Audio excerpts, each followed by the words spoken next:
Hai, jumpa lagi dengan saya dalam obrolan bersama Kang Hasan. Ada satu hal yang ingin saya bahas, yaitu tentang Ahmadiyah. Saya kira banyak orang yang belum cukup paham tentang apa itu Ahmadiyah. Kenapa jadi biang keributan? Jadi masalah, jadi sumber keributan. Jadi untuk kesekian kalinya kemarin 2 hari yang lalu ya di Sintang, kebetulan di satu provinsi dengan saya di Kalimantan Barat, ada perusakan terhadap Masjid Ahmadiyah.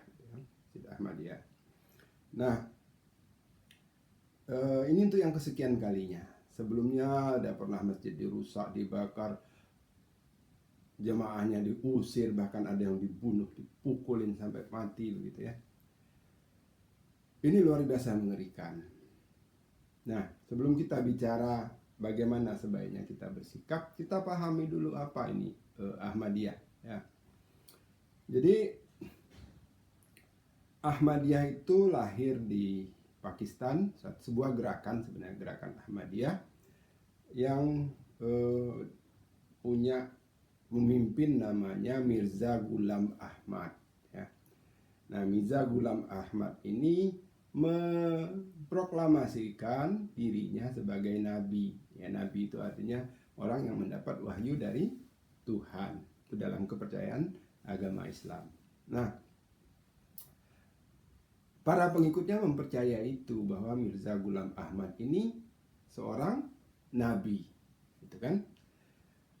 Ini bertentangan dengan kepercayaan orang Islam mainstream, artinya arus utamanya orang Islam itu Nabi Muhammad itu adalah nabi yang terakhir ya.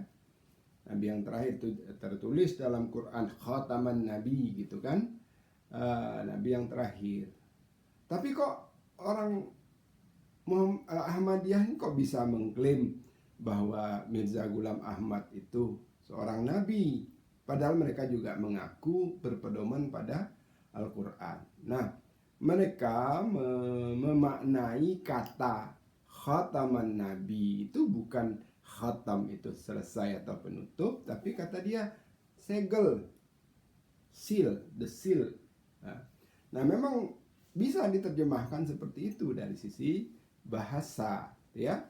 Jadi mereka kemudian membangun konsep dari sepenggal tafsir tentang ayat itu tadi, kemudian ya dikembangkanlah ke argumen-argumen lain. Saya cukup lama dulu berdiskusi dengan orang-orang Ahmadiyah itu ya, berdiskusi untuk menggali apa ini dia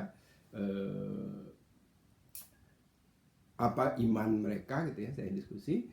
Nah, menurut mereka ya kenabian itu adalah rahmat Allah yang tidak boleh dihentikan gitu ya. Tidak mungkin Allah tuh menghentikan kenabian. Jadi kenabian itu tidak terputus di Nabi Muhammad, cuman gitu tadi, cuman nabi yang besar itu ya Nabi Muhammad terakhirnya. Setelah itu masih boleh ada nabi-nabi lagi. Nah, cuman ketika dulu saya tanyakan, itu juga ada satu hal yang aneh dari orang Ahmadiyah itu. Ya kalau gitu saya bilang, kenapa cuman Mirza Ghulam Ahmad yang jadi nabi? Ya, harusnya ada nabi yang lain juga dong, gitu kan? Nah, itu nggak pernah dijawab oleh teman diskusi saya dulu, ya. Nah, anggapan atau kepercayaan bahwa masih ada nabi setelah Nabi Muhammad itu adalah sesuatu yang sangat sesat gitu di dalam ajaran Islam. Itu tidak boleh terjadi. Makanya umat Islam itu nggak terima bahwa Ahmadiyah ini bagian dari Islam. Menurut mereka ini sudah keluar dari Islam, karena menganggap ada nabi selain atau setelah Nabi Muhammad. Jadi dianggap bukan lagi Islam, bukan sekedar sesat, tapi ini udah bukan Islam. Sementara orang Ahmadiyah tetap menganggap mereka Islam dan minta diakui sebagai Muslim. Gitu. Nah, Ahmadiyah ini sendiri pun sebenarnya ada 2 kelompok. Ya, ada kelompok Ahmadiyah Lahore dan Ahmadiyah Qadian yang menganggap Mirza Ghulam Ahmad sebagai nabi itu adalah orang Qadian tadi. Sementara yang Lahore, saya dulu banyak berteman dengan orang-orang jamaah Ahmadiyah Lahore. Mereka tidak menganggap Mirza Ghulam Ahmad itu sebagai nabi, tapi hanya sebagai pembaharu saja, reformer gitu ya. Tapi ya sekali lagi agak sulit juga untuk dari sudut pandang Islam itu tetap sulit untuk menerima ini orang-orang yang katakanlah dia tidak menganggap itu nabi, tapi kan orang itu mengklaim dirinya nabi ya. Bagaimana Anda masih berafiliasi dengan orang yang mengklaim dirinya nabi? Ini pun tetap jadi persoalan dan dipersoalkan oleh umat Islam. Jadi orang Islam meminta agar Ahmadiyah itu tidak dianggap sebagai Islam, begitu. Nah, sebenarnya di luar urusan Ahmadiyah ini sebenarnya kan banyak nih jemaah-jemaah model begini gitu ya. Saya di dekat rumah saya dulu di Pontianak ada sebuah masjid besar gitu kan. Tapi saya heran nih masjid kok tidak banyak jemaahnya gitu. Dan di dekat situ kemudian orang mendirikan lagi masjid lain. Kenapa kok didirikan lagi masjid lain? Ternyata itu masjidnya orang jamaah apa gitu, saya lupa. Jamaah tertentu lah. Tadi ingat sekarang lupa. Nah, jemaah ini pun Islam jamaah istilahnya, jamaah Islam jamaah ya. Islam jamaah ini pun dulu kontroversi, dianggap sesat dan sebagainya. Tapi entah bagaimana caranya, kemudian dia bisa melebur dengan baik dan sekarang malah punya ormas gitu loh, ya kan? Jadi punya ormas dan tidak lagi dianggap sesat dan sebagainya dan sebagainya. Ya walaupun ajarannya nggak berubah. Nah, yang lain juga dulu pernah ada jamaah dari Malaysia namanya Darul Arqam gitu ya.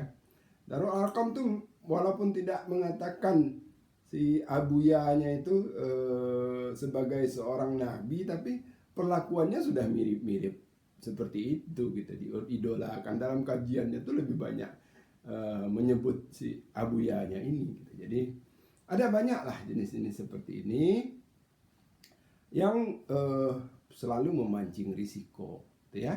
Memancing keributan dengan orang-orang Islam mainstream ya. Nah, bagaimana orang Islam sendiri memandang mereka? Yaitu tadi, orang Ahmadiyah punya dua kelompok. Secara garis besar orang Islam memandang Ahmadiyah itu pun ya berbeda-beda lah. Ada yang menganggap itu nggak sesat, tapi ada yang menganggapnya sesat gitu ya. Sebagian besar mungkin menganggapnya sesat. Nah, pertanyaan berikutnya, apa yang dilakukan terhadap orang yang dianggap sesat tadi atau orang yang sesat tadi gitu? Itu pun beda-beda lagi. Ada yang menganggap ya itu boleh dihukum, dipersekusi dan sebagainya. Ya, makanya tadi orang-orang yang menyerang dan sebagainya ini kan pasti berbasis pada satu pendapat tertentu lah. Ada yang menganggap itu tidak boleh gitu kan. Masing-masing ini dua-duanya punya dalil. Dalam khasanah dalil-dalil Islam sendiri dia punya dalil gitu ya, punya dalil lah. Punya dalil dan sulit kita mau kalau kita lihat dari luar ya, dari perspektif luar sulit untuk menghakimi mana yang benar dan salah. Karena itu saya tidak ingin membawa persoalannya ke situ.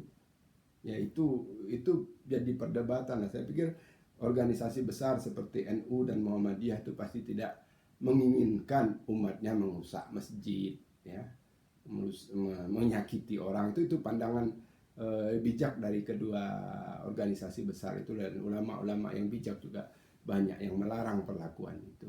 Tapi kalau saya ngelihatnya sederhana, ini soal negara. Negara melarang orang merusak properti orang lain itu sudah jelas. Mau alasan agama apa, dalil apa dipakai-pakai, tidak boleh. Itu terlarang, itu tindak kriminal. Nah, persoalannya adalah seringkali sesuatu yang memang jelas-jelas kriminal seperti ini tidak diproses secara pidana karena berbagai pertimbangan ini itu. Ya. Ini yang membuat kejadian seperti ini berulang. Diproses secara pidana saja pun tidak menjamin ini tidak akan terulang, tapi tidak diproses itu sudah memastikan bahwa orang tidak takut. Orang tidak melihat, oh kalau nanti merusak ini bisa kena sanksi pidana. Tidak. Dia tahu bahwa itu tidak akan kena sanksi pidana. Makanya orang nekat. Gitu. Makanya saya bilang, menurut pendapat saya dalam hal ini, ya pendekatan dengan dialog segala macam itu penting untuk membuat orang lebih paham. Tapi yang lebih penting adalah negara menegakkan hukum. Yang melakukan tindak kriminal ya diproses secara kriminal. Begitu pendapat saya. Terima kasih sudah mendengarkan. Teruslah belajar, teruslah berpikir.